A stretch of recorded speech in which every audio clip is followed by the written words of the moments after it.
Kasus korupsi lainnya, Saudara, Kejaksaan Agung akan menghadirkan Menteri Pemuda dan Olahraga Dito Aryo Tejo sebagai saksi di sidang kasus korupsi BTS 4G Kominfo.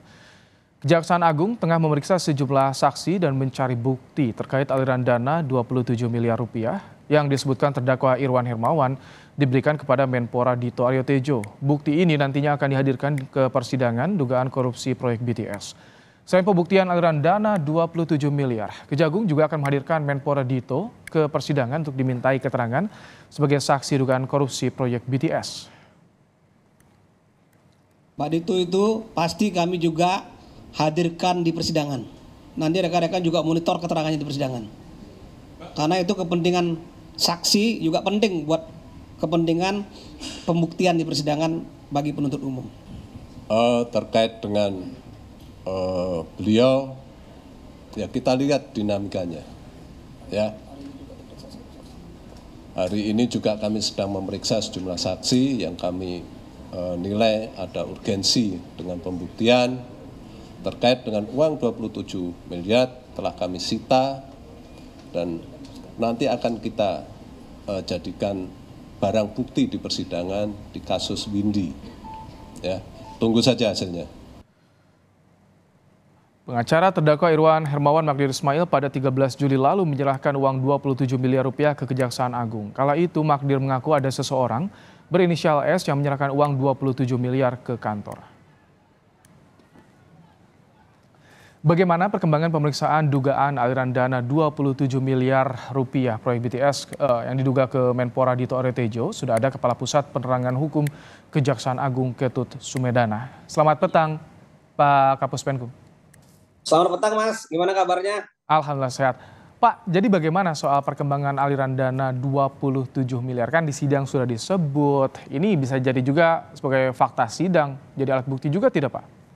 Ya, jadi begini, perkara yang terkait dengan BTS 4G ini ya saya jelaskan dulu bahwa kita sudah melimpahkan 6 berkas perkara di persidangan, 2 perkara masih tahap 2 dan 3 perkara dalam proses penyidikan. Nah, perkara ini salah satunya sudah banyak yang bergulir yang 6 berkas perkara tadi ya, sehingga kita masih memerlukan penguatan pembuktian. Ini baru salah satu saksi yang menyatakan bahwa ada aliran dana kemana-mana, termasuk tadi disebut Pak Dito, ada disebut juga dari ke DPR dan ada juga disebut sampai ke BPK.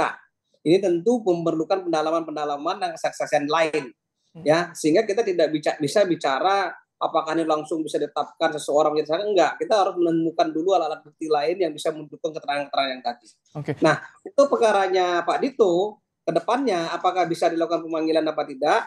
Kalau untuk perkaranya Pak Dito terkait dengan kesaksinya Windu, itu mungkin tidak jadi masalah. Tapi kalau untuk keterangan ini bisa-bisa saja kita panggil, tapi harus melalui penetapan pengadilan dulu seperti itu sebagai saksi tambahan. Seperti ini itu, berkas perkaranya ikut yang sudah ada, yang sudah bergulir, atau bisa jadi terpisah nih soal aliran dana 27 miliar ini, Pak Ketut? Sementara kalau dari hasil yang saya rekap kemarin, kan dari 6 berkas perkara itu hanya khusus dengan perkara pokoknya, ya, yaitu perkara terkait dengan kerugian negara yang 8 sekian triliun.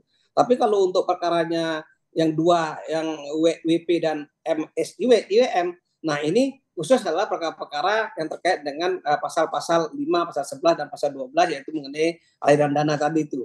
Nah, di sanalah yang menyatakan ada aliran ke saudara Dito, saudara dari DPR, dari BPK, ini masih kita kejar, masih kita dalami semua.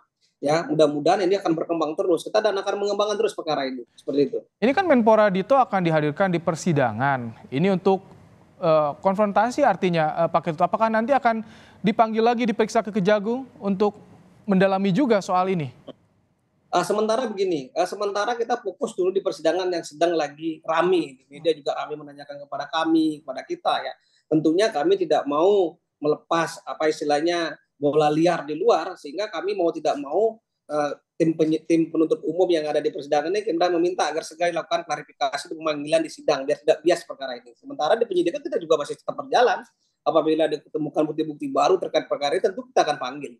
Ya, dari keterangan sidang pun sudah jadikan acuan untuk kita pelajari, untuk kita telah dan kita nilai ke depannya apakah memerlukan untuk dipanggil orang-orang yang disebut persidangan seperti itu. Kita akan tuntaskan semua sesuai dengan harapan-harapan masyarakat dan media. Jadi sama seperti yang dibilang Pak Kutandi, kalau saat ini penyidik masih mendalami untuk mencari lagi soal bukti aliran dana yang diduga ke Kemenpora ini. Ini akan juga menjadi penguat nanti di persidangan sebagai bagian dari fakta persidangan nanti, Pak Ketut.